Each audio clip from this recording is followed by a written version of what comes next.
हमारे साथ जदयू कार्यकारी अध्यक्ष एवं राज्यसभा सांसद संजय झा जी हैं। आज से राहुल तेजस्वी की वोट अधिकार यात्रा शुरू हो गई। उसके पहले रैली भी हुई, वहां लालू जी भी मौजूद थे। ये जो यात्रा हो रही है, इससे एनडीए को कोई नुकसान होगा कि नहीं चुनाव? ऐसा है कि एसआईआर पूरा देश में कहाँ हो रहा है? बिहार में हो रहा है। तो बिहार के लोगों में तो कोई मुद्दा नहीं है। बिहार के लोगों में एसआईआर से खुशी है कि भाई जो गड़बड़ वोट है वो हट रहा है, बोगस पोलिंग नहीं होगा। एक आदमी का दो दो जगह वोटर लिस्ट में नाम नहीं होना चाहिए। इसी का क्लीनिंग सफाई हो रहा है।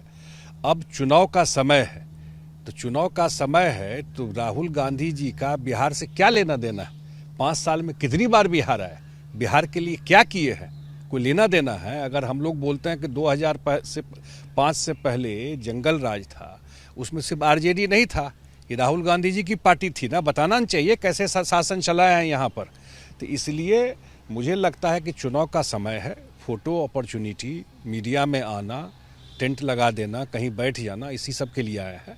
लेकिन लोकसभा में भी लोगों ने देखा है और अगले विधानसभा चुनाव में भी नीतीश कुमार जी के नेतृत्व में पूरा बिहार की जनता एक साथ है, कहीं दाएं बाएं नहीं होने वाली। यात्रा जो है पूरे बिहार भर में जो है वो जाने वाली है। क्या लगता है कि जनता नकार देगी?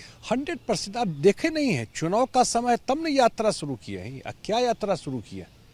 भ्रष्टाचार के खिलाफ उनके लालू जी बैठ करके मन साझा कर रहे हैं। अब सोच लीजिए, जो लोग बूथ छापते थे और चुनाव जीतते थे, यही ना बिहार में होता। 10 बजे चुनाव खत्म हो जाता था, तो ईवीएम आया तो बिहार में ईमानदारी से चुनाव शुरू हुआ। और अभी जो क्लीनिंग चल रहा है इलेक्शन कमीशन का, उसमें यही ना है कि मरे हुए लोगों से वोट डलवाना है क्या, या जो लोग का एक जगह से ज़्यादा जगह वोट है उसका नाम हटाया जा रहा है। तो उस पर कोई बात नहीं। बिहार में तो हम लोग कहीं ये मुद्दा नहीं देख रहे हैं। तो चुनाव का समय है, तो चुनाव के समय में अपना घूम रहे हैं। लेकिन बिहार की जनता इन लोगों का शासन देख चुकी है, भुगत चुकी है और दोबारा पीछे मुड़कर नहीं देखना चाहती। एक आखिरी सवाल, चुनाव आयोग बार बार कह रहा है कि ये जो एसआईआर हुआ, ये वोटर लिस्ट की शुद्धता, निष्पक्षता सुनिश्चित करने के लिए था। जो 65 लाख मतदाताओं का नाम कटा, उसका कारण यह है कि मतदाता की मृत्यु, अस्थायी स्थानांतरण या एक से अधिक जगहों पे पंजीकृत होना। लेकिन विपक्ष कुछ भी सुनने को तैयार नहीं। उनका साफ तौर पे कहना है कि एसआईआर के नाम पे बड़े पैमाने पे फर्जीवाड़ा हुआ, दलित, पिछड़े, अल्पसंख्यक सबका नाम काट दिया गया। अरे कहाँ फर्जीवाड़ा हुआ? वो तो पूरा 1 महीना समय दिया हुआ है कि गड़बड़ कहीं हुआ है तो कागज ला करके हमको दीजिए, आपत्ति दीजिए। अब पूरे देश में बिहार में हो रहा है, बिहार में कोई मुद्दा नहीं है। आज जितने लोग उछल रहे हैं वो दिल्ली में उछल रहे हैं, जहाँ नहीं हो रहा है एसआईआर बिहार में। बिहार के लोगों में कोई इशू नहीं है। ये देखिए ना पॉलिटिक्स।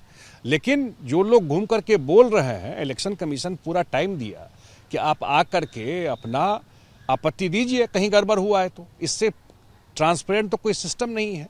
जिसको हटाया है, हम लोग भी एज ए पार्टी, हम लोग भी अपने पार्टी के जिला में बात किए कि भाई कोई कंप्लेन हो तो बताओ। हम लोग भी इलेक्शन कमीशन में जाके टाइम लेके मिल के बात करेंगे। तो हम लोग को तो जानकारी मतलब 2025 में 225 फिर से नीतीश तय है। नहीं। देखिए, बिहार की जनता अब पीछे मुड़ के नहीं देखना चाहती। ये वही लोग हैं, ये कांग्रेस और आरजेडी, जो 15 साल जो शासन दिए, जो पूरा दुनिया और देश में बिहारी बदनाम हुआ, ये यही 2 पार्टी थी। उसी के खिलाफ नीतीश कुमार खड़े हुए।